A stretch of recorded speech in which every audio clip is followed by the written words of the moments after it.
Hey everybody, welcome back to another episode of Terminus Prime, the bonus show where we go back and listen to old albums we should have heard. At least sometimes we do that. We just got done talking about a video where an old man feeds 30 raccoons a box full of hot dogs. It's very charming. Just search for that on YouTube, and I assume that is the only video that will result. And That keeps getting recommended on the Terminus YouTube homepage. I think it's because, I'll just be on YouTube and I won't pay attention to what account I'm on necessarily, and I'll watch weird meme videos and you'll watch nature videos, and that's the combination. Yeah, for sure. That's what the algorithm spits out as the perfect juncture of our tastes. Yeah. That's what we need. We need to try and do a Pandora station together where we just keep adding shit and see if it comes out with the perfect combination. It won't. That's actually that's kind of a good idea, but yeah. It all just comes back to Burzum. So yeah, we got another Wall of Shame episode. But what do you call Burzum crossed with Beatdown? Oh no, what? Brosum. Oof. It'll probably happen one day. We can make it happen. Okay, so Wall of Shame episode. But in this case, the shame is all yours. So we talked about this. Yeah, we talked about this probably 3 episodes ago now, something like that. And so what have we got, Black Metal Guy? What albums have you not heard until today? Well, I am above all things a procrastinator. So these are strangely both albums that I knew I would like as soon as I found out about them and was interested in, but put off because I thought, I got to get that hard copy or whatever. Never did. I've heard lots of parts of both of these records before, but certainly never the whole thing. And they are Altars of Madness by Morbid Angel and In the Nightside Eclipse by Emperor. Ooh. Man, some people, which is, I just want to say for the record, it's like we had people being performatively offended by that, but it was specifically just for In the Nightside Eclipse. No one gave a fuck about you not hearing Altars of Madness.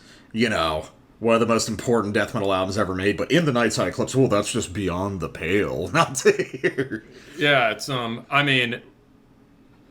and as we will discuss during the episode, if anything, it's kind of on the other.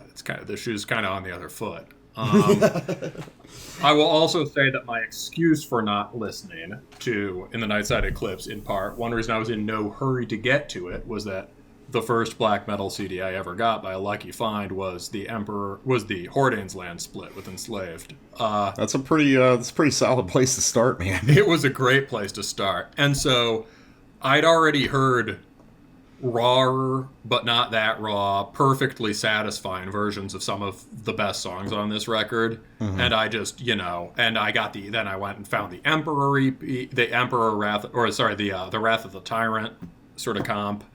And at that point I was familiar with a bunch of these tracks, and it just never came up. And I've heard other bits and pieces like watching Live Emperor or whatever. Right? Yeah. Well, I mean, about half of In the Nightside is old stuff, or at least we'll come to talk about possibly heavily reworked ideas of songs. Yeah. But this time, usually we kind of divide these episodes in half and, tackle one album at a time. In this case, we're just kind of doing them in parallel. I mean, these are, I guess, probably the biggest albums we've covered on the show. Yeah, I think that's true. Yeah, so I guess it'll be a little more like a 2-person video essay or whatever, audio essay.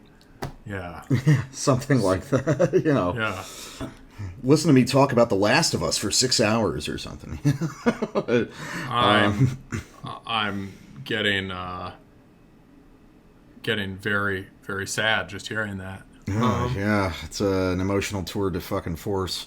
So, one at a time. I mean, you know what I'm interested in. So, Morbid Angel, Altars of Madness, what are the initial impressions there? it's good. I like it. No, it's I really liked it. I'll need some time for it to sink in versus Covenant and Blessed Are the Sick. I haven't listened to Blessed Are the Sick in a fucking probably like almost a decade at this point, which I need to go back to. But I definitely really it's obviously just fucking great, the whole thing front to back. It has that kind of all cut from a single material quality that I like in things. Yeah. There's just one substance, which is Morbid Angel Riff, and it just goes for 40 minutes. It has that kind of spiky, kind of high-end guitar tone, which is not the easiest on the ears, but is also important. I mean, also, Burzum isn't easy on the ears, right? Yeah. So it's, and it's part of that coldness, and that contributes to the cold Lovecraftian inhumanity of it, for sure. Yeah, there's a real cold quality to the album. It's probably the coldest alongside, for Morbid Angel's catalog, alongside, like, Formula's Fatal to the Flesh, which is another record you would really like, I think. Yeah, it's definitely colder than the next two. It sounds like I've just got to go listen to a lot of the later Morbid Angel stuff in general. No, it's like the whole catalog, I mean, minus, like, a couple of missteps, is extremely good. Here's the other thing. Initial first impression was just, sick. It's got a hardcore breakdown. Just, right into the first track, right? Oh, yeah, on Immortal Rights. Yeah, I mean, and that was a thing that I listened a while ago on I think this was, I think some of the Hessian firm people mentioned, what was that band? Other early Ripping Corpse. Oh, yeah. Well, and I checked out that Ripping Corpse record. I know they shared a member, right? And yeah, Eric Rutan, who would become the second guitarist, was the main guitarist for Ripping Corpse back in the day. And so it looks like the Ripping Corpse record comes out 2 years after this. But it's also got just these parts that are ridiculously hardcore sounding for something that's otherwise so high IQ. Oh, yeah. I mean, Ripping Corpse is super hard. I mean, we'll just listen to the vocals. Those are like Cro-Mag's vocals on the Ripping Corpse record. There's a lot of hardcore and, I think more importantly, grindcore on this record that a lot of people don't really acknowledge, even though grindcore is such a formative thing to early Morbid Angel, and the relationship with grindcore is in the members themselves, but we can definitely get into that. That's a transition then, because first impression for Emperor, one thing is that some of the most engaging parts to me on this record, some of which were on earlier Emperor records for sure, but are parts that grind really hard. Sort of uses of power chords that are not that common in, are not that common in subsequent black metal. And I think I remember when I first got into Emperor, and just black metal in general, it seemed natural to me that this somehow was like the successor to Napalm Death. Yeah. You know what I mean? That Napalm, because I had just this very schematic, like, reading all music guide like a fucking dad idea of music history. I mean, which was, back in the day, that was a great site. But it was definitely very dad. Right? Well, it's great for, it's amazing for rock music, and then as you get further and further away, it gets more and more confused, because it's seeing everything within the paradigm of rock music. Yeah, no, and I could sort of tell that, but, like, it... but so, for instance, they obviously rated something like Emperor way more highly than a lot of the other second wave stuff, right? Yeah, and that's something we'll definitely get into, because honestly, like, upon re-listening to this, I was going to say I've got a spicy take. I don't even think this is a spicy take anymore. I think this is a pretty regular thing to hear. I think that Emperor might be, for me, the weakest of the second wave bands. I'd have to say Darkthrone. Yeah. But I still listen to Under a Funeral Moon and Transylvanian Hunger a lot. I haven't listened to In the Nightside Eclipse in probably 5 years, like... Yeah, but I think I just... I'm gonna, up front, other first impression is like, it was somewhat underwhelming to hear this, finally. I think the best Emperor is before this record. Yeah, well, I mean, I think it's also, another thing I noticed is I think that this record is a lot more adjoined to the rest of Emperor's career than I remember. I guess yes, same. Because I think the kind of reflexive thing in the metal scene was to say, like, if you were a cool guy when we were coming up in, like, the mid-2000s or late 2000s, it was, Emperor, like, loses their shit and gets all proggy after in the Nightside Eclipse. No, it's a much smoother continuum than I thought. Because, like, if there's anything this confirms is that Ison's heart is in prog rock. And you hear a lot of that across this album, just in the way things are arranged. He's not technically fully at the level that he would become on his instrument, but the seeds are planted on this record. And probably if I go back to the original, like, demo and EP, they're probably planted there too. You know? Not so much. I mean, there really are three... Yeah, I mean, I guess this is an overall thing, so we could get into it now. But there really are sort of like...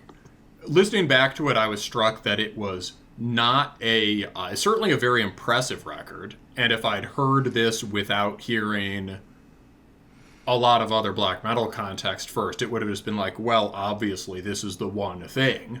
The songs all go together. They form a coherent musical narrative. But listening to it now, I can tell that there are these different strata of Emperor there. Right? Yeah. So you've got Beyond the Great Vast Forest, which is a re-recording of My Empire's Doom from the demo, from Wrath of the Tyrant. You've got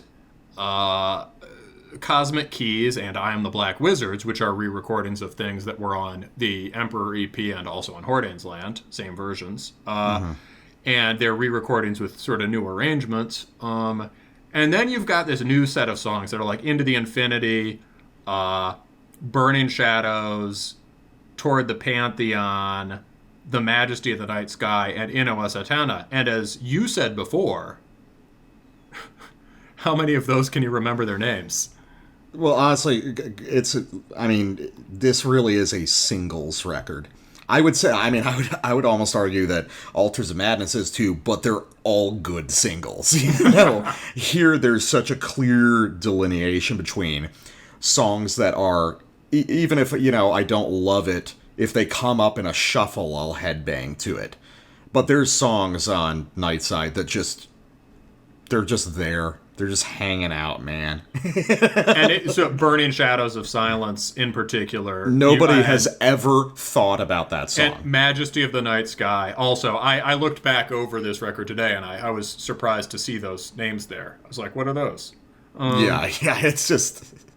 I don't know, man. It was weird listening to this again, because, I mean, you and I were talking before we got on, and... we said something kind of similar, which was, like, my version was, if you were a teenager using your mom's credit card to purchase access to a weird extreme metal podcast, absolutely listen to In the Nightside Eclipse. You're going to fucking think it's amazing. You know? That's the pocket to listen to it. But the moment the clock chimes midnight on your 20th birthday... If you haven't heard it by then, just you don't worry about it, man. Like, you know, it's not going to have the same effect. And more importantly, if you have a couple years of listening to black metal under your belt, I think that kind of kills this record in a way. I think this is an amazing starter record for people, but I think it burns itself out really quick. It certainly is. What's remarkable about early Emperor, before this, is how in touch it is with the punk roots of the genre, despite how ambitious some of the arrangements are. But one thing that's kind of a bummer about this record is that they're very clearly decoupling from those roots in most spots, except for these kind of grinding passages. And yeah, and as far as like the really memorable songs from I like Towards the Pantheon. You don't. So let's say the really memorable songs of this like later, most evolved tier of Emperor are Into the Infinity and Inno, right? Yeah, I would say so. And Inno's a little, and both of those really do sound like just more coherent, less showy versions of the stuff off the second record. So, right? Yeah, they do, definitely, and especially Inno Asatana. Yeah, Because- Inno Asatana is a little fruity at the beginning almost. It evens out, but when it first hits, I'm like, ooh. Well, Inno Asatana just becomes shit like Thus Spake the Night Spirit, which is a song that I really like I think that's off 9 Equilibrium. And well, I've got plenty of other comparisons there. It's also kind of like an early version of like Elegy of Icaros or something like that. Since we're already talking about it, we were gonna start with some of my samples. Why don't we start with yours of Inno? Yeah, we can do that. Thus Spake the Night Spirits off Anthems. I was just double checking that. Okay, so yeah, let's listen to Inno Asatana. Just kind of a minute and a half off, the fruity beginning as you described it. Let's check this out because I think that it's one of those things that it's very obvious, like the importance it has and where it leads, but I never really connected it as directly as I did upon finally listening to this record again so many years later. So let's try it out.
So that started after the fruitiest part, I think, to me. I pretty much like that part.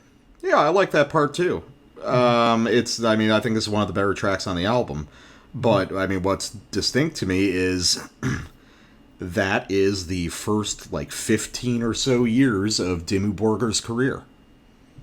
And, it's funny, when we were coming up, it's, stuff like... Also, a lot of this record is, Cradle of Filth's early career, too. Mm-hmm. Back in the day... Remember the good old days when that was all we had to worry about before America or whatever? Well, remember back in the days when people pretended that stuff like this was, radically different from Dimmu Borgir or Cradle of Filth, and it's only in retrospect that we're like... Oh no, they're a lot closer than you're comfortable with, and a lot of the things that you liked or disliked about any of those bands really came down to aesthetics and the kind of people who were listening to them. There's a ton of stuff on this record that sounds like Stormblast or Cruelty and the Beast and Dusk and Her Embrace, and obviously this one came before pretty much all of those. But that being said, they were influenced by it for a reason. There are moments of pop accessibility on this record that I think owe to the sort of dirty secret of an intrinsic rock heritage to this band, if that makes sense. Yeah, I don't know that I'd hear that as one of those parts, except that it is catchy. I like the chord progression work under it a lot. You could take it in a different direction, and if you internalize the keyboards into the guitar style, it becomes Dawn. At least the stuff on Slaughter Son. Oh yeah, it's yeah. kinda like And he made it grand faster, yeah. Yeah, sure. More ripping. But this sort of like that kind of slow procession of chord changes that modulate this very classical way. Mm-hmm. I like that a lot. Very few bands after the 90s succeed in doing that. From what I remember, I'm pretty sure that Dimmu Borgir dumbs that down a lot. I mean, to a degree, I mean, it depends on which album you're listening to. Honestly, I'd say, the first... They're not... You think Stormblast is good, right? I think everyone thinks Stormblast is good at this point. I mean, it's a very good record. It's probably the best record they ever did. And actually, the re-recording they did in, 2005 is also excellent. Hearing it with kind of, the hyper-polished production they clearly always wanted really kind of works to those songs. And it's interesting because you transform them from these kind of dorky but adorable folk black songs into these, giant arena metal tracks. It actually works. It's interesting. But whatever, Dimmu Borgir. But all right, I get the whole Oh, sorry. What? I don't know. I was just gonna say I get the whole modulated riff thing, but I think there's something very alien about Emperor and the way they write riffs compared to the rest of the second wave. There's more DNA in common with any of the other four, big second wave bands than there is with Emperor. I was thinking that. Something that struck me about this record, as opposed to later Emperor records, is the remarkable lack of ego in the guitar playing. They write these kind of arpeggiated... I really like the guitar lines when they stand out. These kind of well-chosen, very simple arpeggio phrases with... I don't know. They had more of a buzzing, kind of sinister tone on the earlier stuff. Here, that fancy production on this record makes it glisten more in an interesting way. The only band I've really heard that tries to imitate that is probably Arcona from Poland. But you get these kinds of elegant lead-based rhythm guitar. They're lead-based, but they're rhythm guitar phrases, and they actually work as rhythm guitar. That is, the melody's always being carried by the keys, almost always. Yeah, which I would argue is also kind of at least on these more symphonic songs. I mean, I think that's not the case on some of the holdover tracks, but yeah. Well, yeah, I think a lot of that owes to what I was talking about, which is the kind of prog rock heart of Ison, where it's a lot of prog rock stuff, it's you've got kind of a loose chord progression, and then the guitars are kind of noodling around in the space, kind of vamping a little bit. And he's got a more structured way to write that stuff, but I think the overall effect is similar. You've got guitars that are kind of playing around in a space, especially for the new tracks on this record. Obviously, the older ones are cut from different cloth. But yeah, let's get to your sample. Well, let's do one here then. So here's a place where the guitars pop a lot, and it is that kind of working in a space arpeggiated rhythm thing, but it's brought to the front in a way that makes it more like a classic black metal riff. And so this is from Towards the Pantheon, and this was the first part of the record that really made my hair stand on it. Or not Towards the Pantheon, sorry, my bad. I meant, this is, I was going to leave that sample for the bottom. Never mind. We'll save it from, I was confused with Into the Infinity of Thoughts. Sorry. Towards the Pantheon, let's just play my Emperor Cool Thing sample. Sure. Cool crescendo here. And, right. Yeah. Let's do it.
I really like that part.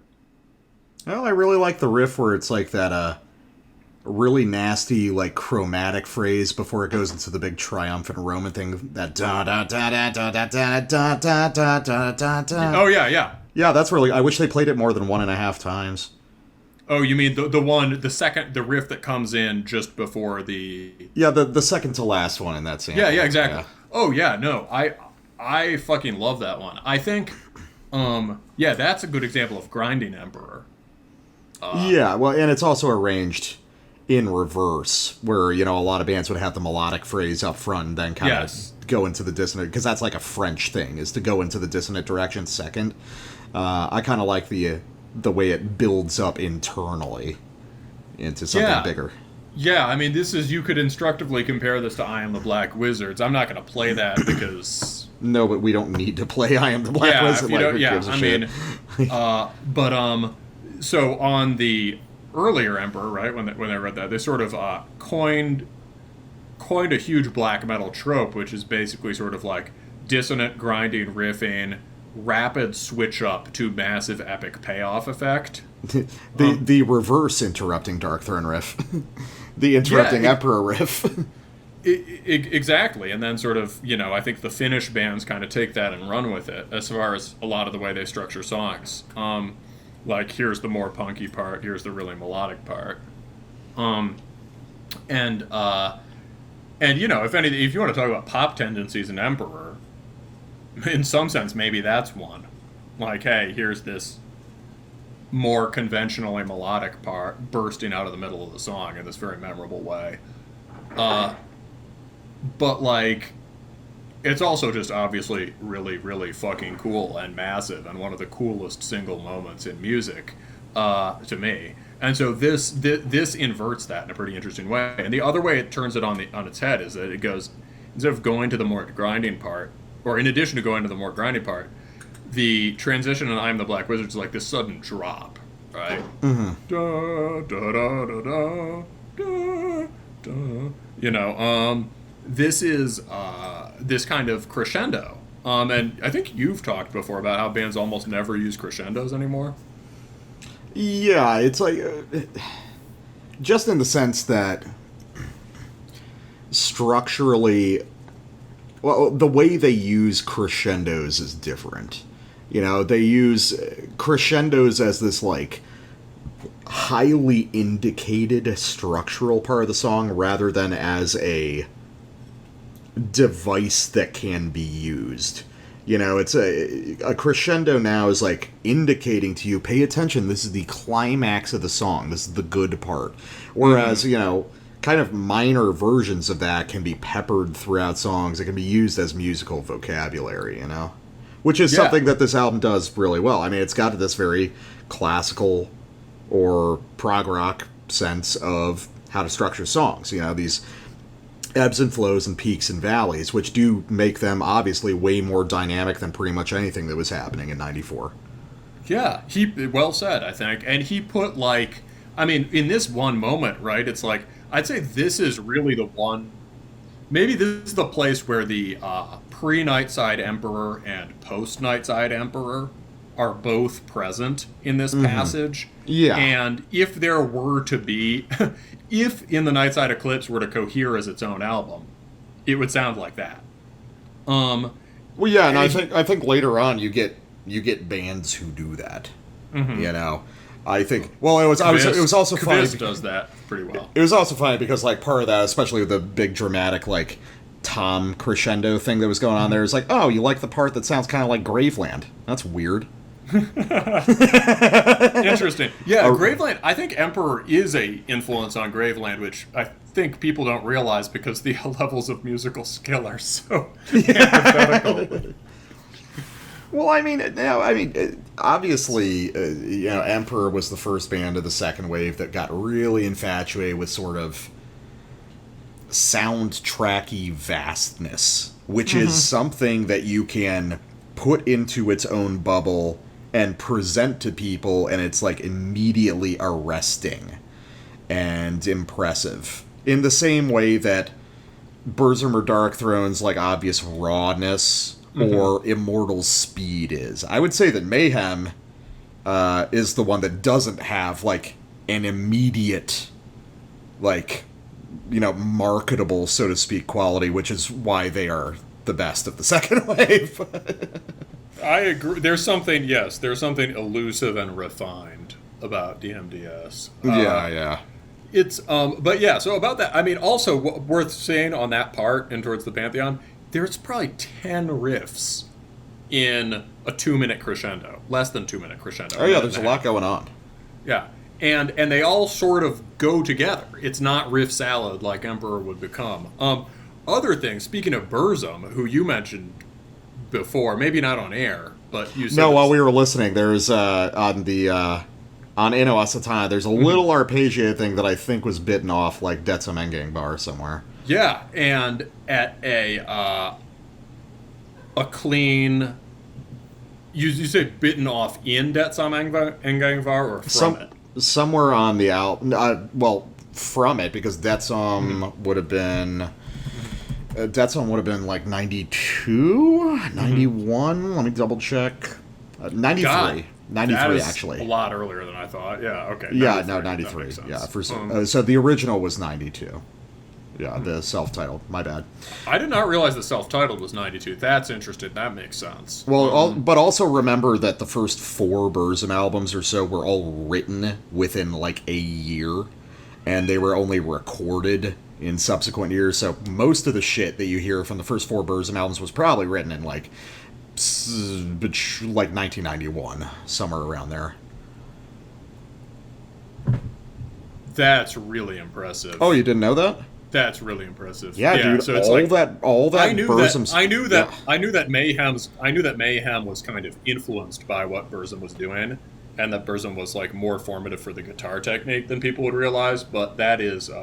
Yeah, no, Varg wrote all that shit within like a year or a year and a half, something like that. I mean, I haven't read that in a while, so somebody correct me if I'm wrong. But yeah, he wrote all that shit. And I'm pretty sure that there's stuff on Belus or Fallen that dates back to the early 90s. Oh, for sure. And he's reworking some themes. I mean, he uses the Jesus Todd theme throughout Belus. Yeah. But also, speaking of Belus, what I was going to say is the clean guitar, reversing the process at least just a little bit, is that the clean guitar, the break that's just this sort of clear cutting lead guitar on in that sample in the crescendo where everything else drops out, that gets used as the basis for a whole song on Belus, and I can't remember what it is, but it's a very cool kind of lifting kind of triumphant major key thing. It might be on Glenn Sullen's Elf, because I listened to that's like my favorite on that track album, but I can't remember. Oh, Varg was really tight with Faust, so I mean it's probably they were talking about, Hey, anyone remember Faust? Stab wound competition. I follow Faust's Instagram. He just hangs out. He just goes on hikes with his girlfriend or wife or whatever. And he's in like some shitty thrash bands, and he's having a good time, I guess. Yep. All right, so other just cool stuff, but let's switch off Emperor for a bit. Let's talk Morbid Angel. So, Morbid Angel, Altars of Madness is nothing but cool moments, basically. So, I mean, God, we sample, like, most of the tracks on this record, I think. I mean, there's only 10, but it's like, oh yeah, there's just huge moments littered across it. So, real quick, just because, plenty of people have mentioned, and it is basically true, and you were talking before we got on air, that there's a way to view this, which is just, it's the ultimate thrash album. It's like the perfection of thrash. I think, Slayer opens the book, Morbid Angel closes it. Yeah, and speaking of Slayer, here's a part that is a very direct sort of Morbid Angel's version of the Angel of Death breakdown. So this is coming off the second track, Suffocation. So we'll listen to that. We just run it to the end of the track because it loops back into the originating riffs, but I think they dovetail pretty nicely. So nice. All right. Let's give it a try.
Yeah, that's close enough to almost be referential, just in kind of micro phrases, you know? That's interesting, because I don't, like, remember a breakdown from Angel of Death. That's not, like, one of the things that I remember about that track. Oh, Angel of the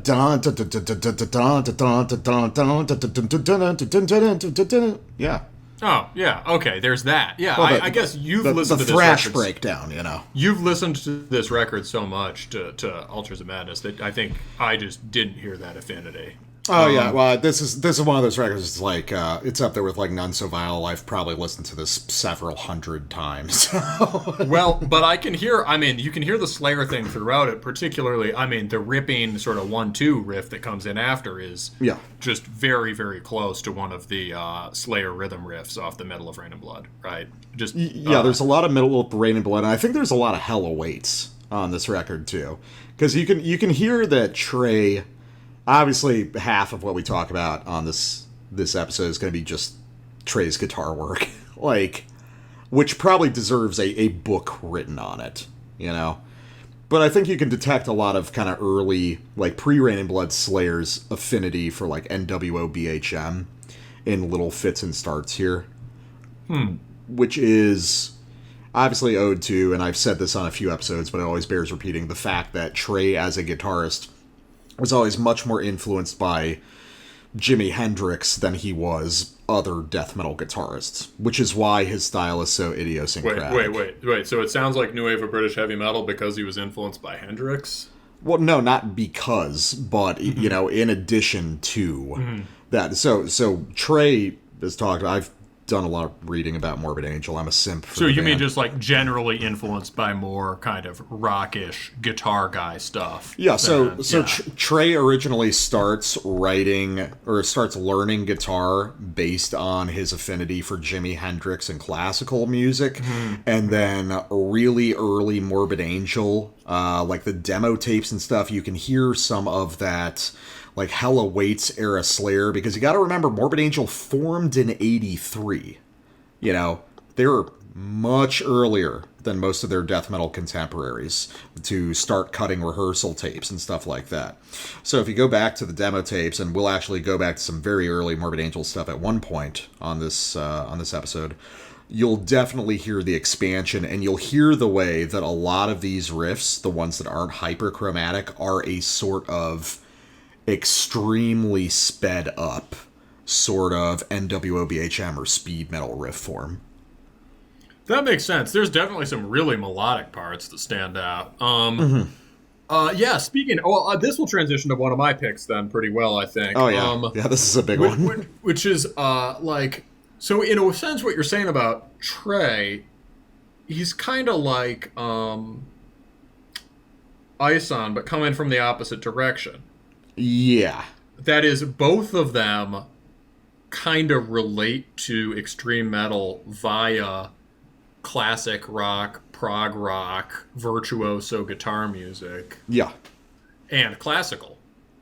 But like an Emperor, clearly, you could hear that is the dominant influence, and it sort of ultimately sweeps him away from what is cool about cool about black metal, right? Yeah. And if you want the place where that, I mean, I think it's still, if you want one of the places where that, like, conjunction of serious classical influence and just sort of ripping satanic punk black metal, it's on Hordane's land. Yeah. It's on which, so still one of my favorite things. Pre-Nightside Emperor has that, and it's just really remarkable and unique. And these things that get blended more in later black metal are just sort of like kind of almost separate pieces interacting with each other there productively. But Trey commits fully to extreme metal and blends the two, I think, much more, ultimately. He's ultimately more successful at sort of homogenizing the, incorporating that kind of classical or rockish thing into the guitar style. Yeah.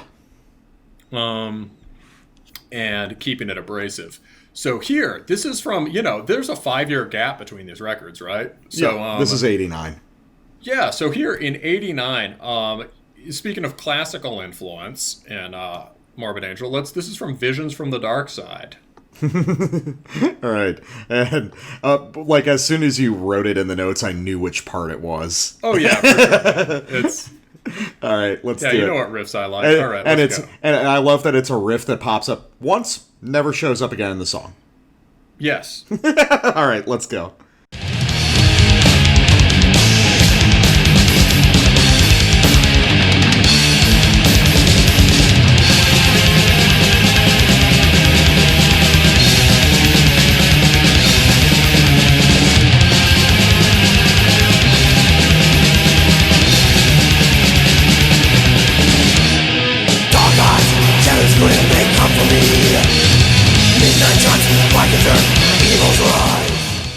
What I have in my notes for this is, I'll just invent Swedish Black Death. Okay, cool, thanks. That was fun. On to the Lovecraft Jug part.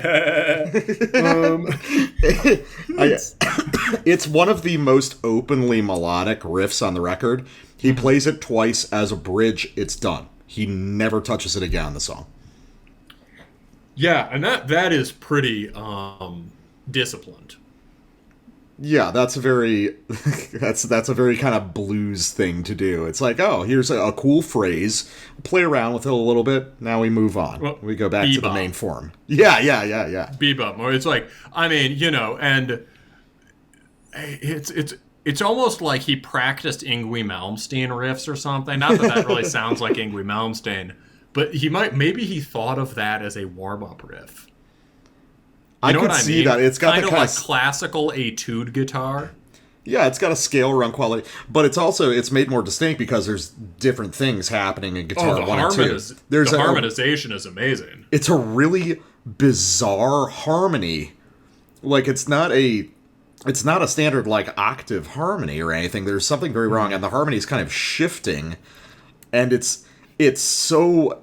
I've said it before, I'll say it again. Trey Asymptote, as a guitarist and as a guitar writer, was so far in front of everyone in death metal, and still is. Yeah, it's very close to the kind of sort of highly atonal melodicism on the new Into Oblivion. Yeah, right there in that little sample, right where it phases into and out of consonants within the same riff. Mm-hmm. Yeah, and I think that's also. I think that's also kind of an Axis of Advance thing. I bet Axis were listening to a shit ton on Morbid Angel I'm for sure their death metal influence. Yeah. So I'm trying to figure out but this also explains some chronological things pretty well, which is, you might think, Norwegian black metal starts to get really melodic with maybe the first Gorgoroth. When was Pentagram? 94? That was 94, yeah. Yeah, and with Nightside and whatever, and when maybe the latter-day Burzum records start coming out. But the interesting thing, of course, is that, and so then in that model, the idea is, the Swedes pick it up from them and mix it with death metal, right? Yeah. But like Somberlane's in '93, I don't think I've never listened to the Somberlane all the way through, so I don't know how much that sounds like what they would come to be. But Dawn also does their first full length, which is extremely developed, in '94, and their demo stuff from '92 and '93 is just crushingly heavy death metal versions of the same songs. So they're already writing hyper melodic neoclassical stuff in '92 or '93. And I think Dark Tranquility, The thing that also sounds like, Dark Tranquility takes that tandem lead idea and just makes it a lot more melodic. Well, they make it into a band, you know? They take that Exactly. idea and it becomes a band. Yeah, and so that shit is happening. They're doing that in 91 and 92, Moonclad Reflection. Mm-hmm. It's, so that's pretty fucking cool. Interesting. I think Morbid Angel might have been more of an influence on some of the cool melodic death ideas than they were on traditional death metal itself. I get what you mean. Yeah, there's this whole underexplored niche of melodic death metal that's actually good. Yeah, because I can definitely, yeah. you know, I haven't listened to it in forever, but I bet if I kept it in mind and listened to, like, The Red in the Sky Is Ours, I would hear a lot of Morbid Angel on it. Yeah. For sure, for sure. So, yeah, obviously really like that riff. I do know that Trey brings a couple of those riffs back. He does that on Covenant at least once. Oh, you mean as far as repeating his own riffs and stuff like that? No, not exactly. No, he'll just whip off a kind of, you know, when I first heard Covenant, I thought, oh, that's nice. That's like a nod to the Scandinavian stuff. Mm-hmm. And he may have actually written the first one of those riffs ever. Oh, yeah, I mean, it's entirely possible. And plus, Covenant is 93, and it's got just some nice harmonized more chorded stuff, but like harmonized neoclassical kind of guitar sounding. Very black metal, maybe a little bit Gorgoroth or something, and it's Covenant also 1993. Covenant also sounds like it would have been a little late to the game for the very formative parts of the style, but sounds a lot more kind of NYDM in a way. You can Covenant sounds way more like what you would expect death metal to sound like. It does. But Blessed Are the Sick is clearly death metal just because it's obviously not thrash metal. Yeah. But it's crazy how much it does sound like thrash, or not like death metal, at least. Yeah. Well, I think, I mean, Covenant is we could do an episode on every Morbid Angel album, but... I'm sure you'd love that. Oh, we could do would. Covenant someday. I know Covenant pretty well. It's definitely like the Morbid Angel record to just throw on. Yeah, it's kind of like the most listenable, but also one of the best. But yeah, I think a lot of what Morbid Angel ended up doing, the influence that they did end up having, was not among their contemporaries. It was, like we always talk about, people from another scene or another culture listening and hearing different things. And I think that a lot of Swedes might have heard Morbid Angel, and what they heard were these kind of deft, complex dual guitar lines and a very sort of organic style of riffcraft. And what they left behind was like the really, really severe chromaticism and stuff. Well, and I think the Norse bands heard that. Yeah. Because, I mean, people have talked all the time. I mean, this is established lore. I could not tell you where the fuck I got this from, but... established lore is that Morbid Angel was the only American death metal band the second wave bands talked about with respect. It makes sense, yeah. Like we were talking before we got on that this record sounds like black metal a lot of the time. Yeah, it does. I think it is, in some sense, it's the last thrash metal album, and it also has way more sonically and probably mood-wise in common with BM than with fucking Dismember. Or, or Suffocation or Incantation. This kind of cutting, high-end tones, coldness, crispness, emphasis on melody, kind of a martial quality, Yeah. Oh, and as a kind of an aside before we get to your next sample, another band you should revisit, since you seem to like this one a lot, because I think you've heard them and you weren't a fan back in the day, but it would be Massacre. Is that a French band? No. That's well, there is a French band called Massacre. Yeah. Yeah, no, I'm talking about the Massacre from Tampa, like Morbid Angel. They did a record called From Beyond in 91, which is one of the few records that kind of channels a similar energy to Altars of Madness, and I think you would dig that one too. It's got a really goofy album cover. Oh, yes, it does. That probably really turned me off. No, it's a very good record. But you got another quick one for just the cool stuff we noticed. Yeah, cool stuff. I mean, also just... Oh, I can try to use this as a bridge. So related to the black metal connection, we've talked about how there's this whole wing of war metal that's more black metal war metal. Yeah. That I tend to like, or more kind of, more ancient barbarian than kind of like, nuclear goat ejaculation. Right? I'm definitely a nuclear goat guy, but I understand where you come from. Yeah, I mean, I like some of those bands fine, but in terms of like, but yeah, so like, there's this whole cluster of forgotten bands, right? Scythian, Spearhead, D-Crown, and the Iron Arc was formative for me. Angel Corpse, who you don't like very much, and I don't really listen to that much, but they're on that list for sure. There's this whole wing of war metal that is very much Morbid Angel influenced, and I could always tell that, but now I can tell it's really just Altars of Madness influenced. Mm-hmm. The War Cult record was probably the closest thing we've heard to that, like stuff like that on this show. Yeah, although obviously that's got this sort of like crisp, minimal modernist rigor that didn't exist back here. No, but it's kind of, but the crispness and the rigor is kind of in Morbid Angel already, you know what I mean? Really, that's interesting, because I've always thought that one of the cool things about Morbid Angel was how kind of organic it sounds. It's like especially in the guitar technique, it just kind of spills out of itself, you know? You're not sure which direction a riff is going to go. Yeah, but they're very kind of angular riffs. They're very clearly demarked from each other in a cool way, I think. Yeah, I get that. They have definite... even though they're moving at lightning speed, they have definite forms. And it's that kind of coldness in the guitar style in general that I'm thinking of. I get that.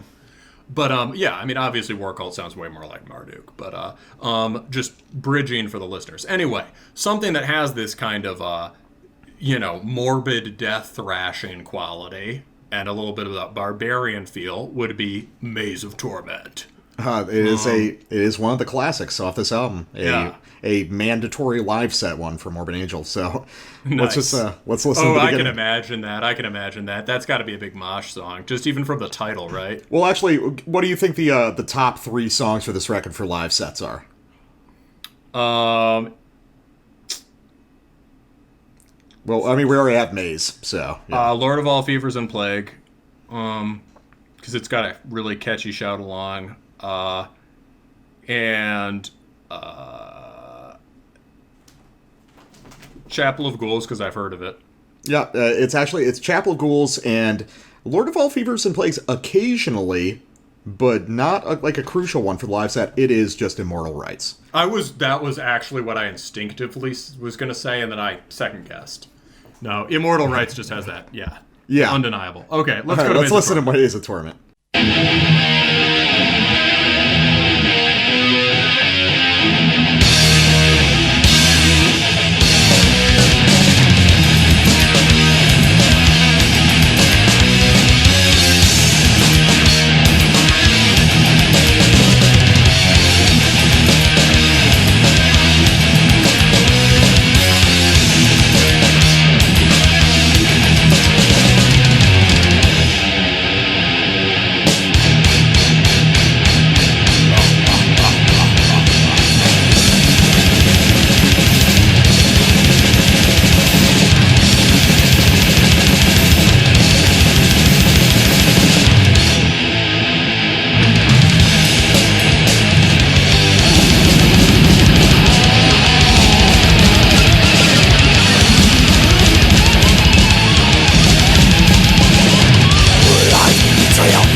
Yeah, that grinds.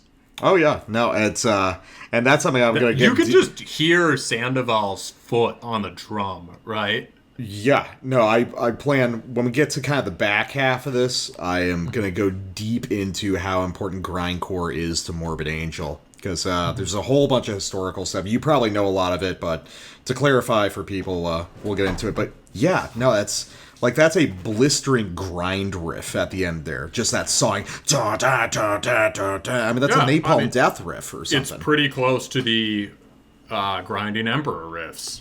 Yeah, it definitely is. And what they have in common, that many of the people who imitate those styles, even almost at exactly the historical time period at, is that they're actually trying to play fast. Oh, this is hard. Oh yeah, no, Altars of Madness is, by modern standards, not particularly fast, but it feels faster than almost anything. Which is far more important. Exactly. No, it's I mean, which is why Flag of Hate is the fastest EP on the planet. You know?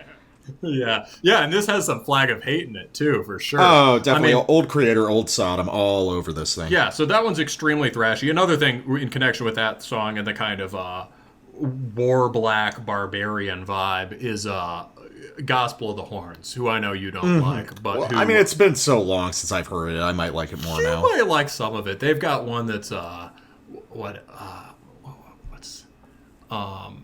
like the great white circles its prey. They've got one that's just like a really epic D-beat song that you'd like for sure. Definitely.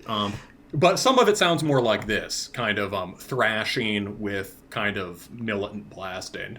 Well, I know one of the reasons you like this is because the blast beat is not the fundamental unit. It's more in balance with the thrash beats, which makes them feel so much more intense when they pop up. Good point. I hadn't thought of that, but that's true. Yeah, it's like None So Vile. None So Vile's fixed point is actually the thrash beat. It's not the blast beat, and everyone forgets that. You know? Yeah, or I Am the Black Wizards.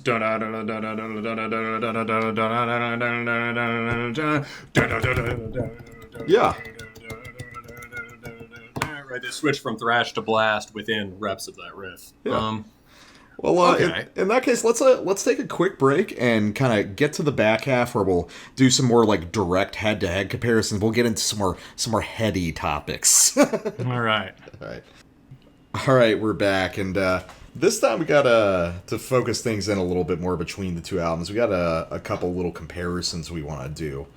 So the first one is just kind of reworked songs. Yeah. So. And, I was thinking, we've sort of covered it already, the general idea, but just with that, this is a specific idea of the idea that there's all this vestigial thrash influence in, Morbid Angel and all this sort of vestigial early Emperor influence in Emperor. Right? And I guess for both of them, grind, right? But, so first off, Beyond the Great Vast Forest in the Nightside reworks My Empire's Doom off of Wrath of the Tyrant. Let's compare them. All right, so let's listen to the original version, My Empire's Doom.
so while we were listening to that, I was saying, is that maybe the thing that Emperor forgot more than anything was the Celtic frost?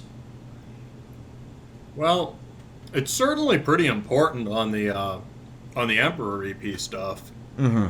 It's, I mean, Night of the Graveless Souls is a fucking breakdown on it. Yeah. Yeah, I mean, although, it's not like this stuff that sounds outright undigested Celtic Frost is maybe a little retro. Like the riff at the beginning of that sample, is like, you can hear how that's a leftover from an earlier style, I think. Like, that's just a Celtic Frost riff. But that da-da-da-da-da, da-da-da-da thing at the end, that has a little bit of Emperor melody in it, but is very Celtic Frost. Yeah. And that is cool. Yeah, no, it's really good, dude. Like, that should be, like... Oh, man, like, Emperor should have kept that stuff in, and I think that I would have liked it a lot more. For sure. I mean, also, the grinding part's great, isn't it? Oh, yeah, definitely. It's got this real extreme quality. I think that's the thing about Nightside, is just so many of these really rough edges are sanded off in a lot of ways. Which I guess was probably always the goal, in a sense, but I don't know. Yeah, sanded off too. Yeah, I mean, I completely agree. That's the thing. The thing that makes Emperor good is that at a certain point, there are these guys with this incredible amount of cultural capital built up by their affluent Norwegian parents, right? Yeah. Who've sent them to, all fancy guitar lessons and classical conservatory and raised them with all these resources of culture. And they decide to not just squander it, but to channel it all through absolutely sociopathic punk metal. Yeah. That was the coolest thing about black metal. And that is the black metal idea. And I think you can hear that collision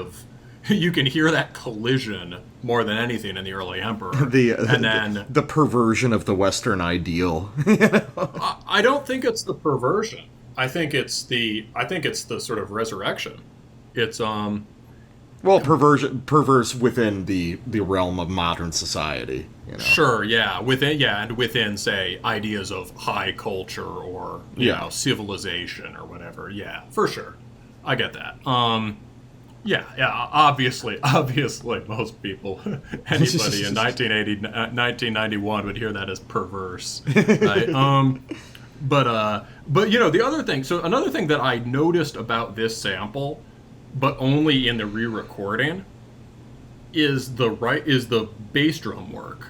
Mm-hmm. It's clear. The interesting thing is that they keep this in the re-recording, which is both really cool and sticks out like a sore thumb on Nightside. So let's go to the re-recording and I'll explain what it is. Yeah. All right, let's do it.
Was that the 2001 A Space Odyssey riff? Might have been. I haven't seen it in a while. I mean, but, it's in that movie. The thing they use is a song called "Thus Spake Zarathustra," yeah. or if it's a symphony. Who did "Thus Spake Zarathustra"? "Thus Spake" symphony. Is that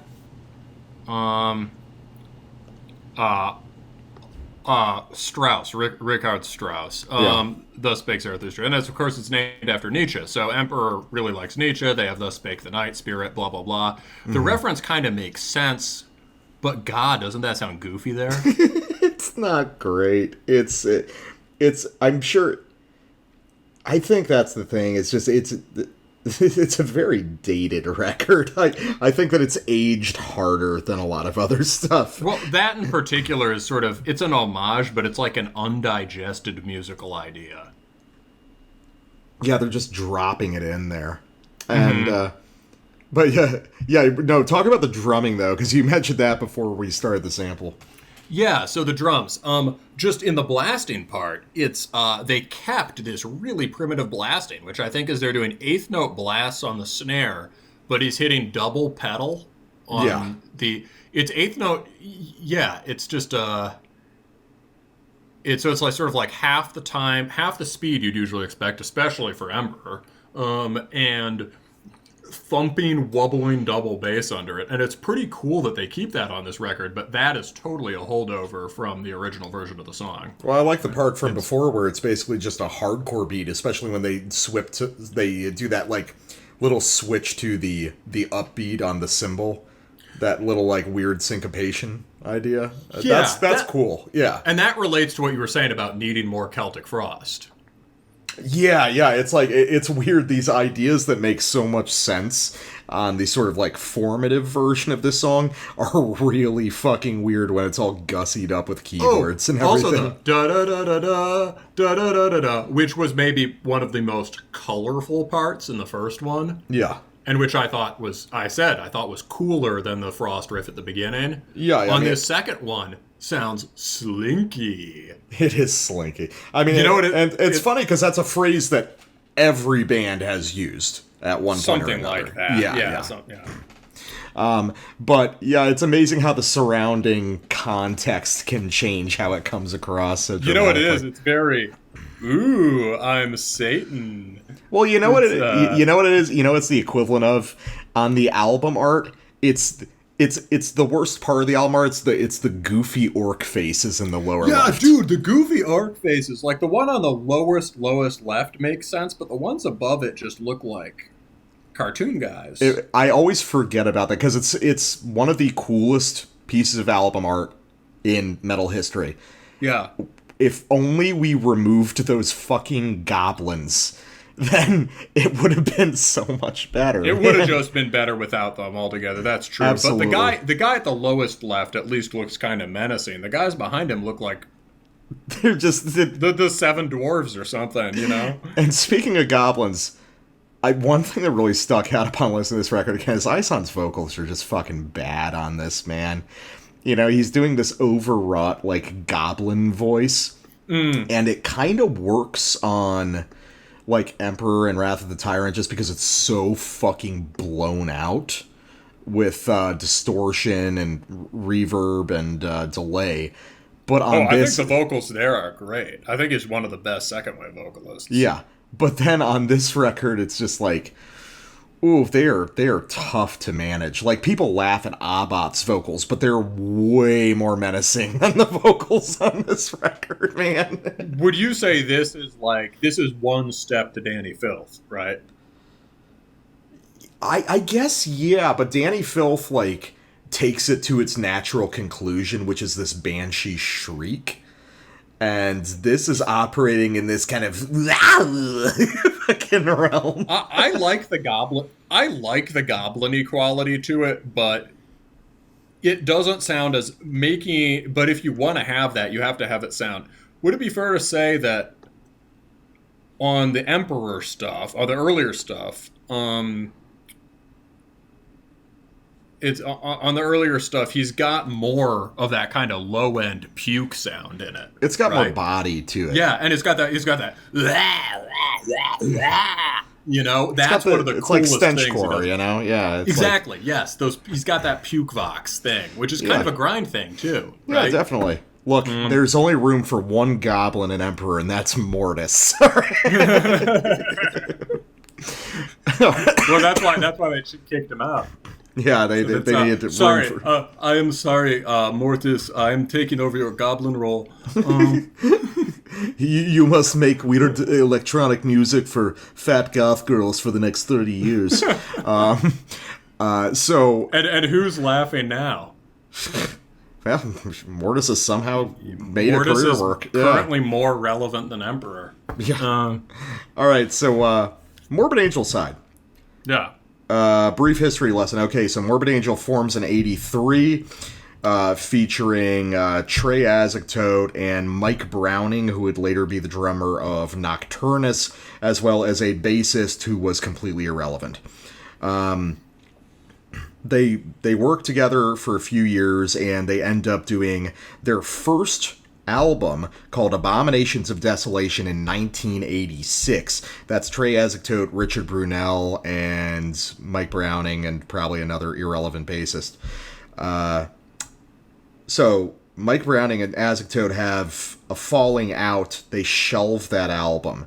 1989, Altars of Madness is the official debut, and after a bunch of bootlegging, they decide, fuck it, we're going to release Abominations officially just so we can make some money off it. So that brings me here. So on this, we've also got a case where we've got kind of a reworking, not a direct one-to-one reworking, but like yours, a reworking of an idea of a song. So the original version of this is off Abominations of Desolation. And this is the one track off that album that they never ended up re-recording, actually. And this is a short track called Demon Seed. We'll just listen to the whole thing. It's 2 minutes long. Fear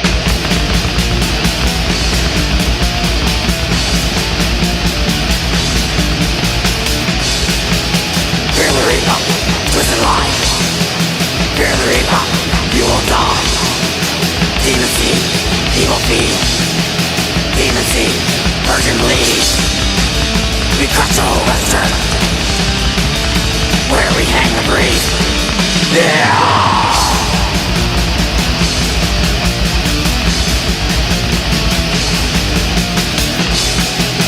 Burn the call, blasphemy. Burn the cross, Jehovah bleed. Demon seed, evil being. Demon seed, Jehovah bleed. We cut Jehovah's turn, where we hang and breathe. Yeah!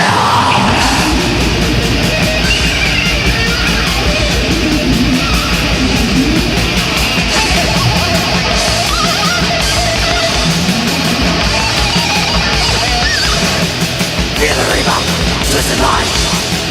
Fear the reaper, you will die. Demon seed, evil being. Demon seed, virgin bleed. We cut your left turn, where we hang the breeze. Yeah!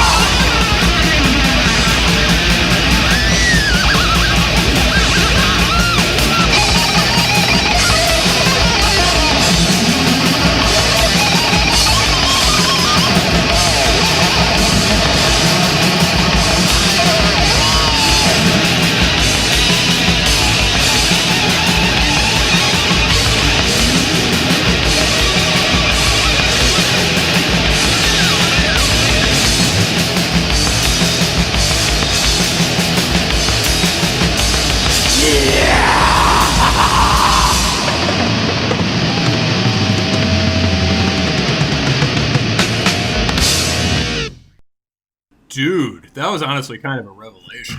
Yeah, it's actually pretty tight.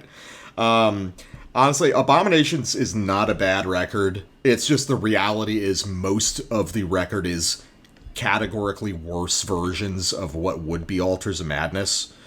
But as a sort of ripping extreme speed metal record, it's not bad. Now you can hear some of the sort of NWO, BHM, and speed metal stuff I was talking about, right?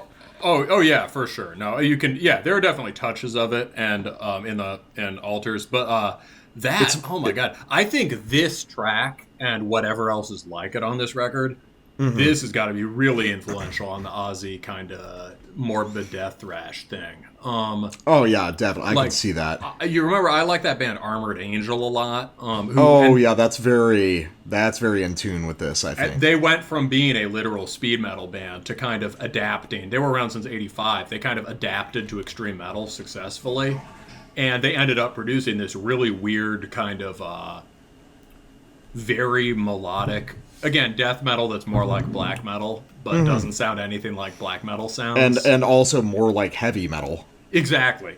So it's kind of like this. And I just got to say, what they were doing with the bass drums, with the drums at the end, that's the sort of thing that happens before a sound is defined. Yeah.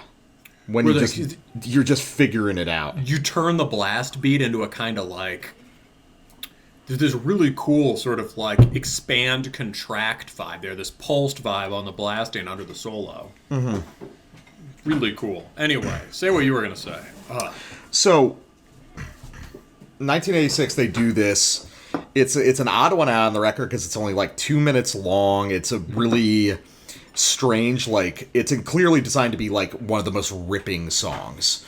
So, 3 years pass. Dude, it's so ripping. Yeah. So ripping. 3 years pass. In the intervening period, okay, so Asymptote and Browning have a falling out. I think Asymptote fucked Browning's girlfriend, something like that. It's all kind of apocryphal at this point. So Asymptote's the only, like, original member left, so he's got to get people. Well, where does he go? So David Vincent was the guy who produced Abominations of Desolation. Then David Vincent produces a record for a band called Terrorizer, called World Downfall. And he also plays session bass on that record. And this is also 89, but it was actually recorded earlier, I believe. So he gets in touch with Trey, who needs a new bassist and vocalist, but he also needs a drummer. Where they get the drummer? Pete Sandoval, who did the fucking the first Terrorizer record. The battering thumps on that record. Oh yeah. So, and like a lot of old Terrorizer was actually like material from a band called Nausea, which was before Terrorizer. It's very complicated actually. If you want to know more, you read the book Choosing Death, the improbable. Different from Nausea, the New York crust band. Right? Yeah, separate band. These guys were from L.A. But yeah, if you want to know all the like intricacies, you check out Choosing Death, the improbable history of death metal and grindcore. Kind of a normie book, but really good on information about just kind of late 80s grind and death metal. So anyway, that's a long way of saying, okay, so 3 years pass, you get Sandoval and Vincent in, who have all this experience with grindcore, and then what does Demon Seed turn into? Well, it turns into a track called Bleed for the Devil, which might be my favorite track on Altars of Madness. So, let's try it out.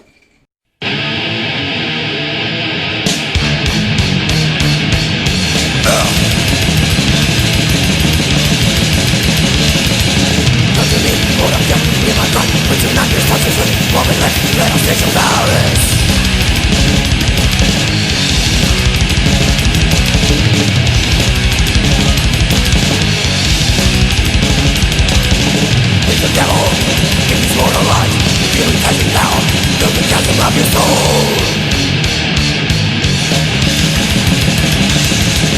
Feel the hour smell of death, brings us with your magic. Feel the night is meant to be on some form of peace.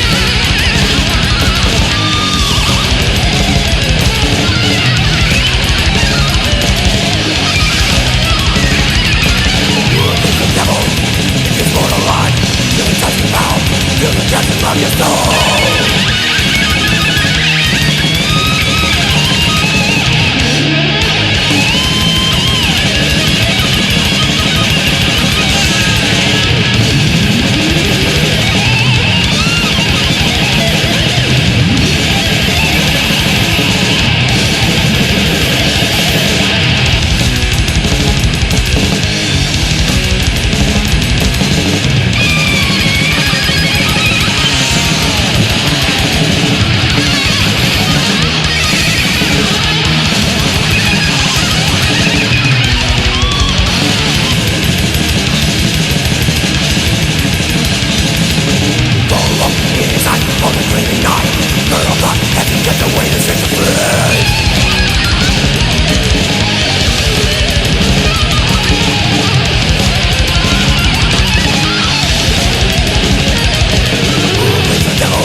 I like the part where it goes dum dum dum dum dum dum dum dum dum dum dum.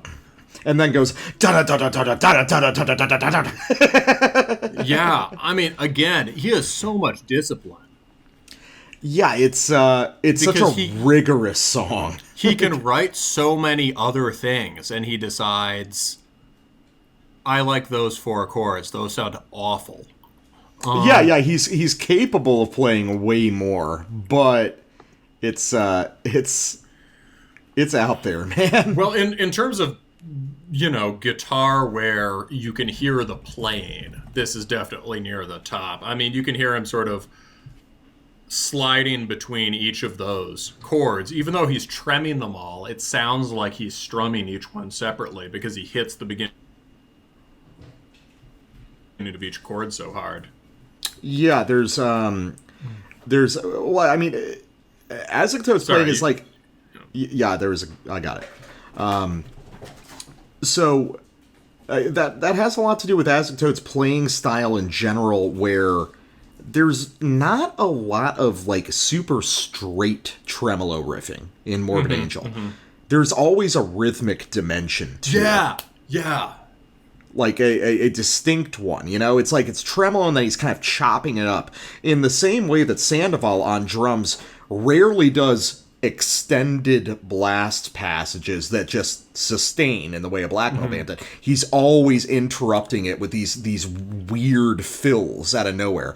It gives it this really abrasive quality. Honestly, I would say that Bleed for the Devil, what it really is it's the template for every blasphemy song. Yeah. Yeah, because yeah. No, just especially with the atonal Slayer solos on it. Dude, the part under the solo is crushing. Yeah, I kind of wish there were I kind of wish there were fewer solos because there's a lot of weird riffs happening underneath them. Well, he does. I mean, but that's kind of what I mean is that there's like you could hear this on the prototype too on Demon Seed. Is they're like most bands under the solo will go into a holding pattern. Yeah. Whereas the solos are important to Morbid Angel. The solos are aggressive. And the rest of the band doesn't stop. They can, You know what I mean? The rest of the band doesn't just like loop on a certain riff. They're like trying to do something that complements the solo and makes it even more intense. That's, it's like playing as a band. Yeah, remember when we had these things called bands? As you always say. Remember bands? This was a fucking band, man. Yeah, it really was. Also, I can't hear atonality like that without referencing Discharge. Like that sounds more like Discharge than Terrorizer does. Yeah, and Terrorizer does sound a lot like Discharge. Exactly. So. Yeah, but like Terrorizer's good, but Terrorizer's basically a drum kit with a band. And yeah, although I've got my World Downfall shirt in my car right now, so it might be. I mean, I think it's solid. I just mean in terms of like rhythm guitar riffing, there's not that much going on. Yeah, but I do. Dead Shall Rise is a really cool track. It's fucking Fear and Napalm, dude. Come on. Well, yeah, I guess it is kind of a drum kit with a band. Sandoval is just so goddamn good. Yeah, but they're like they also have good vocals and it's like catchy songs. Yeah. But point being, so that's really cool. But the other thing it reminds me of that you and I were talking about the other day is as far as what was this extreme at the time. Maybe not as heavy per se, but what that track specifically sounds a lot like is the Golden Walls of Heaven off of Bloodfire Death. Yeah, I can get that. Which from 1988. Who knows if they were at all aware of Bathory or gave a shit. But yeah, I have no idea. I don't think that those guys. I don't think the guys in Morbid Angel like ever really followed black, because by the time black metal really got into the public zeitgeist, they were kind of at the top of the heap of death metal. So, but I think just Convergent Evolution, just extraordinarily atonal, kind of like skronky major key riffs over a lot of blasting. Oh, definitely. And I mean, I could just talk about drum technique for an episode in regards to Sandoval, but his his style is really one of the things that makes Morbid Angel Morbid Angel. Just an incredibly unique style. You hear him, you know it's him within, 5 seconds of a track. Oh, yeah. He really marks the beginning of every phrase. Also, in the same way that you could sort of hear Trey doing that. Yeah. There's this, like, intense punctuation to this music. Which is interesting because, not to get too far off track, but these are structurally rock songs. These are verse-chorus songs. It's just that the individual patterns, the individual verses and kind of riff ideas are so unique they transcend it, which is kind of the opposite of what a lot of death metal would do, where structurally it broke outside of the rock paradigm, but the riffs rhythmically and stylistically operate in very safe territory. I think that's right. Yeah, I think if the riffing and the playing and the harmonic and melodic ideas are on point, song structures don't matter in the way people think they do. Yeah, I can see that. I definitely appreciate transcending the structure, but I think I said on another show, the interesting thing about the Tampa death metal bands, what makes them unique, is that they all use rock song structures. If you can be good by going just riff 1, riff 2, third riff that's a little catchy, riff 1, riff 2, third riff that's a little catchy, fourth riff, first riff, second riff, done. If you can write an amazing song that way, I think that's, of course, 14-minute Into Oblivion song, I'm there, right? But but there is something, as you were saying, rigor, right? Yeah, there's a real rigor to it. But let's get to kind of the last big thing we wanted to touch on before we wrapped it up, and came down to the lyrics, which are definitely an interesting point of comparison on this. Oh yeah, so basically both of these sort of like so I guess listening to the lyrics in Blasphemy by Morbid Angel, what I was thinking was what's really remarkable about this, isn't like, oh my God, these Puritans and the moral majority had the nerve to try to censor this great art. It speaks volumes about the decline of Christianity in the Western world that they were so impotent to stop it. Oh yeah, and the lyrics to Blasphemy are, there really is there's a viciousness to the simplicity. Oh my God! Yes, it's extremely antagonistic. It's more antagonistic than most black metal, really. Like it's so declarative. it's about. It's in the same way that some of the early second wave stuff is. But if you go through Nightside, most of the lyrics aren't that. Yeah, the Nightside lyrics are not that aggressive. It's what it is. It's the primordial version. In Blasphemy is kind of the primordial version of just super mongoloid war metal lyrics. Yeah. Or like Panzer Division Marduk, right? Like Christ raping black metal, right? Yeah. But this is like the focused kind of art, stupid smart original version of that. Yeah. So let's read. They're super audible, so let's just play the sample. Sure. After it. All right. The blasphemy, blasphemy after Messiah. Curse the Holy Ghost, flavor of the weed. God lies and greed, God hypocrisy. You left us a bastard child, your God to come before me. Nothing the ghost, nothing the ghost. Nothing the ghost, nothing of the Holy Ghost.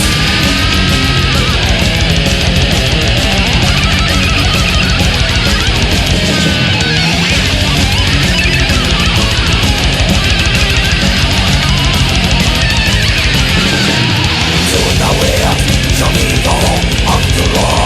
Rebel against the church. Trade through the towers of Platinum.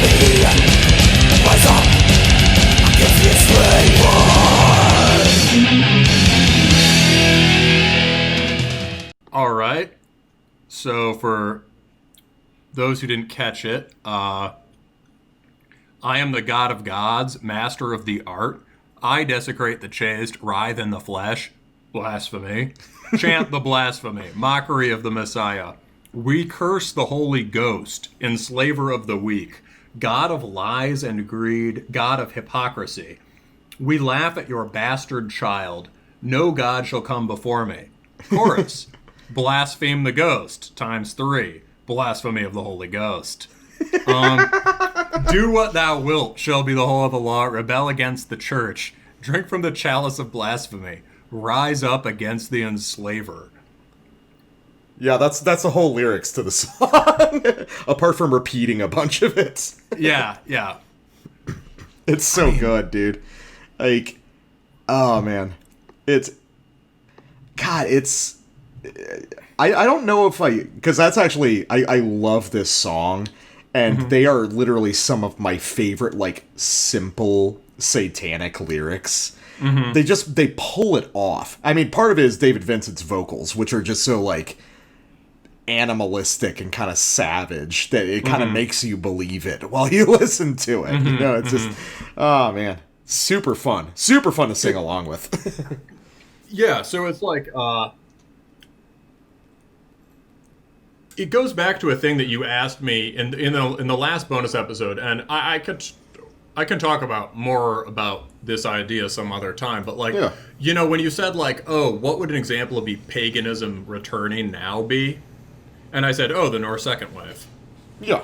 Well, part of that idea, right, is like, I think then we instantly sort of dived into pagan black metal or whatever. But part of that idea is just like, look, if you think about like if you think about this stuff historically, like, well, there are these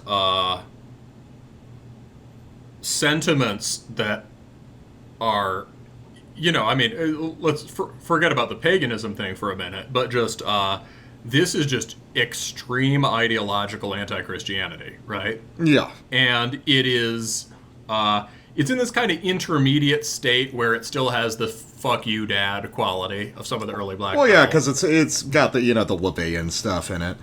Yeah, it's coming out of romantic Satanism where you oppose Christianity in the name of Christian values. Yeah. So you're like, oh, God the enslaver, right? But God the enslaver, we're the cool rebels.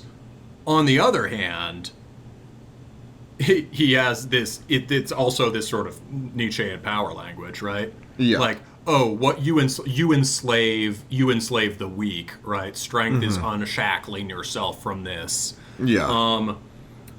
And that's this kind of it's this kind of transitional stage in death and black metal at this time that I think people don't understand very well. But I can see, like, into a more defined mode of thinking about this stuff, you mean?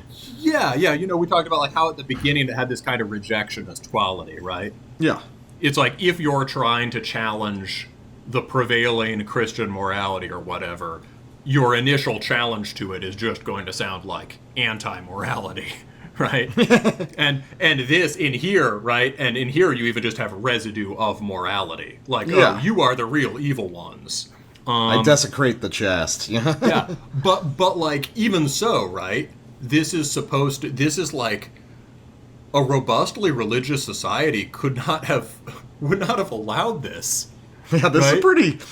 We laugh at your bastard child, Jesus. Isn't blasphemy of the Holy Ghost supposed to be the worst sin there is? It's up there, I think. And he's not narrating it or anything. He's just promoting it. He's just telling you to do this. There's no inframing story. There's no, like, in Slayer you can look at it and be like, oh, haha, this is a shtick. I mean, it's kind of not, but people interpreted it that way. Well, I mean, Slayer is secretly very Christian, because it's always... I don't know. The Slayer is... I mean, Tom Araya is a Catholic, and it bleeds through the lyrics, you know? Oh, that makes sense. Kerry King and Hanneman, though, were pretty kind of... seemed on a much more classically metal trip. Yeah, Hanneman was a weird occultist, and King is just more of like a resentful anti-Christian atheist. King's religion is motorcycles. King's religion is head tattoos, you know? Yeah. The Raiders.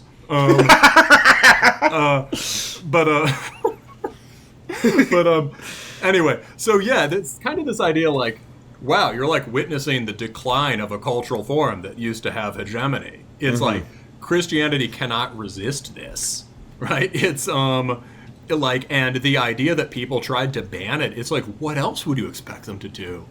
Shit, it's sensible. If they have any self-respect, they'd try to ban it, right? I mean, it's like, you know, it's yeah. So as another example of just kind of early, nowhere near so intense, but another example of sort of early transitional kind of satanic master morality kind of stuff, let's go to Into the Infinity of Thoughts.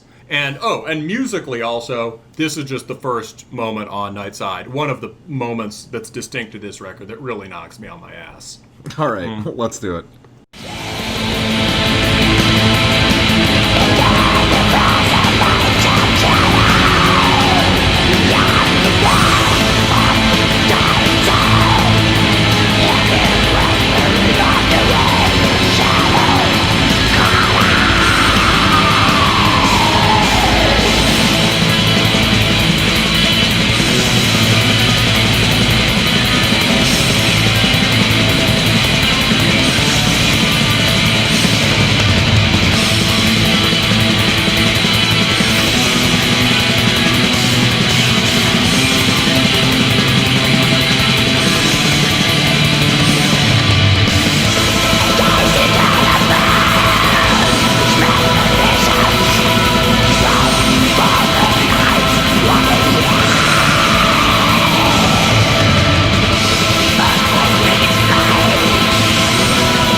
So yeah, that riff.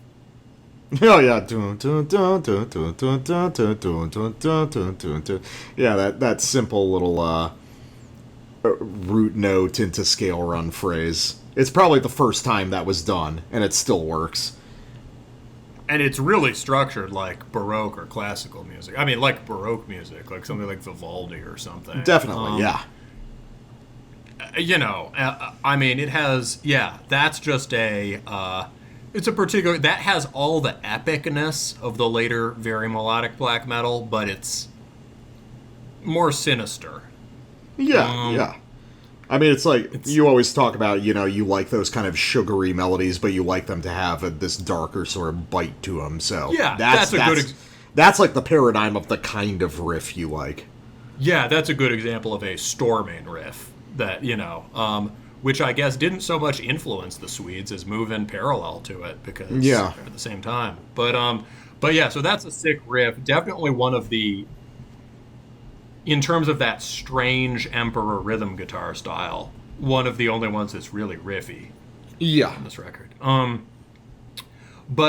so about the lyrics, this is a little more, if that one was a little more, if blasphemy was a little more blasphemy, this is more, let's see,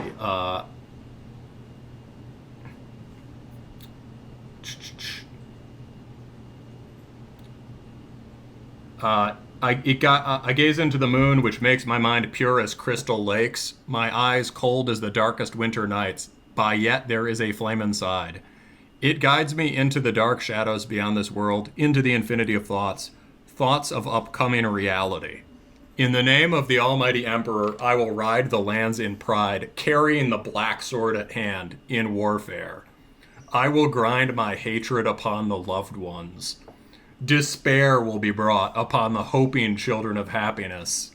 Wherever there is joy, the hordes of the eclipse will pollute sadness and hate under the reign of fear. The lands will grow black. It's I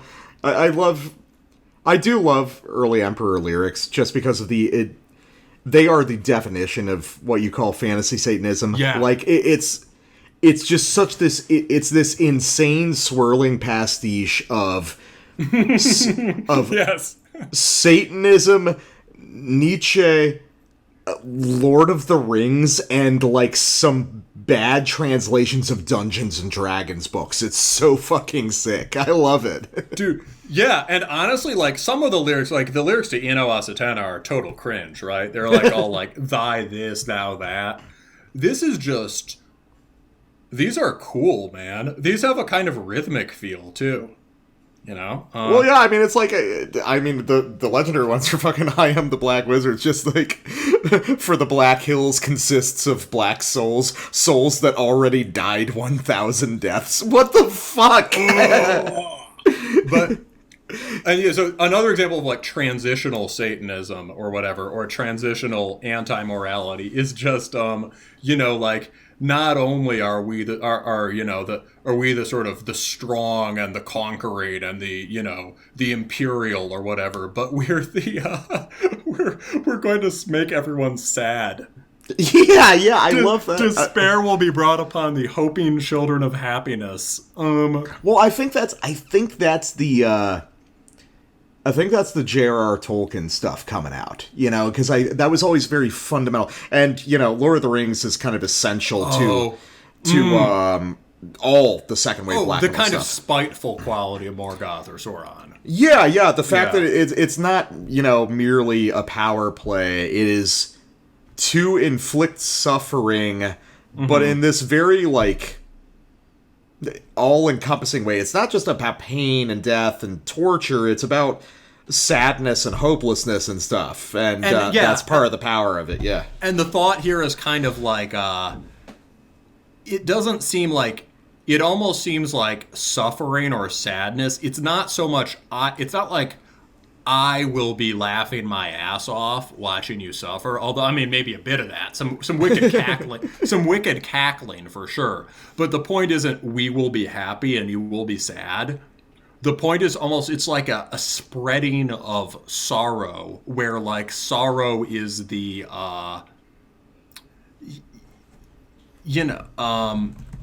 wherever there is joy, we will pollute sadness and hate under the reign of fear. It's like, he's sad too. Yeah, it's like, I do like the imagery, and this is something that it's occurs... like they're propagating. It's like somehow, it's very teenage, right? It's like somehow the sadness is what's cool. Well, there's a thing across the lyrics on In the Nightside where it's interested in this idea of, like, it's hyper gothic. Yeah, for sure. Yeah, but it's really interested, like you were saying, about almost like all this fantasy Satanism stuff being kind of a natural force in a way, you know, and it's like the conquering of Christendom or whatever version of it in these lyrics are. As an inevitable result is like the pollution of the land. It's like Warcraft stuff, you know? It's like Arthas conquers, you know, Ice-Crowned Citadel, and everything turns to ice, bro. Because that's how powerful his power and sadness are, you know? It's just, You know, and it's also... It's very emo, in a way. Well, I was going to say, yes, this is where I was going. Very teenage. This may apply more to me than you, because I think it turns out, I've realized late in life that I have always been an extremely miserable person, but you've dealt with more serious misery than me, I think. That's all relative. Well, what I'm going to say is that there's a certain forced quality to what I'm about to explain, but, like, you know, like, I remember in, like, 7th or 8th grade, I started to, like, you know, you resent the popular people, and you think, which is weird because you don't want to be like them. So you're Yeah. stuck in this kind of butthurt posture. And then at a certain point, you start to think that you are cool. You begin to not be in this sort of resentful kind of world is unfair to me posture. But the way you understand it is like, oh, I'm cool because I'm sad. Yeah. I remember talking about how my friends and I would talk about how much we hated the happy people. And I remember there was one day where we just like sat in the corner of the lunchroom pretending to cut ourselves with sporks. Oh, dude. You were yeah. probably incredibly cool that day, to be fair. Well, if we were, nobody had the nerve to tell us. Yeah, you were too intimidating, dude. Yeah, but you know, and there's a certain ludicrousness to this because I mean, yeah, I think I was a pretty sad, extremely lonely 8th grader, but like we were also just like making dumb jokes about robots, right? You know, it's like so this kind of has that quality. It's like authenticity is sadness and being cool is being sad. And if you're uncharitable to it, it has this kind of the remains of this kind of reactive quality where like, oh, nice people, happy, good, and we're the sad, cool ones. But like, no, because I think there's plenty of that in the first couple Burzum records too. Like, as much as Varg would probably try to deny it, there's absolutely this like self-indulgent kind of teenage sad quality. Listen to like fucking My Journey to the Stars. I mean, Jesus. Oh yeah, and he's also got some of those like those sort of like suffering Morgoth lyrics, right? Yeah, yeah. But sort of like, yeah, so not just Emperor. It is in one way or another in a lot of this early second wave stuff. But like, I guess, so you can see it as goofy, and to some extent it is goofy and it is teenage. But there's being charitable to it, right? There's also like, what was I trying to articulate when I was cutting myself with a spork, right? Presumably it's something about thinking about, you know, it's something about like, to this band in particular, right? They're sort of like, they're trying to express how they're in contact with a different level of reality than people who walk around not being sad. Yeah, and as you get older, you find ways to channel your resentments. Which, because it's like, I don't know, that's how I felt in high school, and I still feel that way in a more nuanced manner. But yeah, I still fucking hate the happy people around me and stuff. But, I mean, moreover, in a simpler way, it's like, I don't really find it cheesy just because, oh, you know, there's something very teenager about this. Yeah, they were fucking teenagers when they made it. It's supposed to be.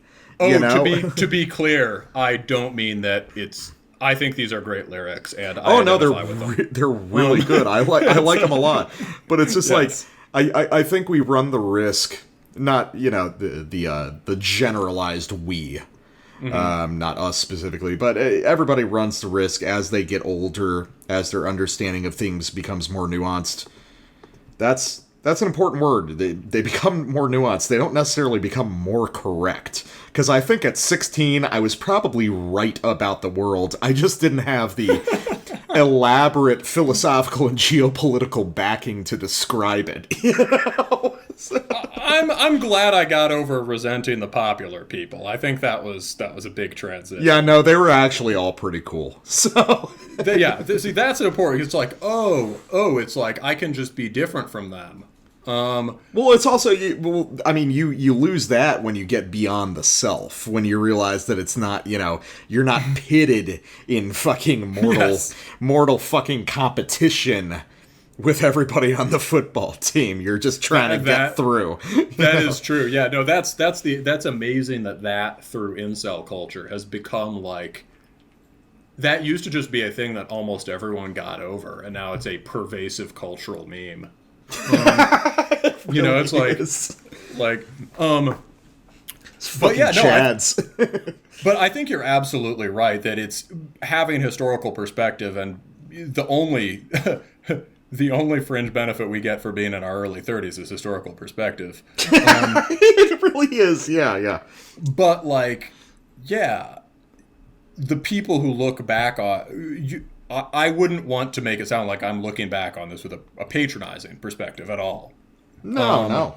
And and if I'm comparing it to anything, it's just sort of to more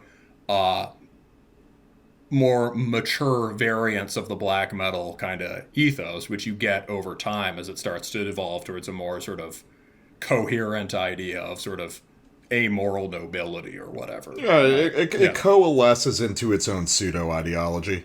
Even when it has all this, I think the apex of it at the kind of still having the kind of like sadistic kind of anti-morality quality, but maybe less of the teenage kind of angst would be Gorgoroth, right?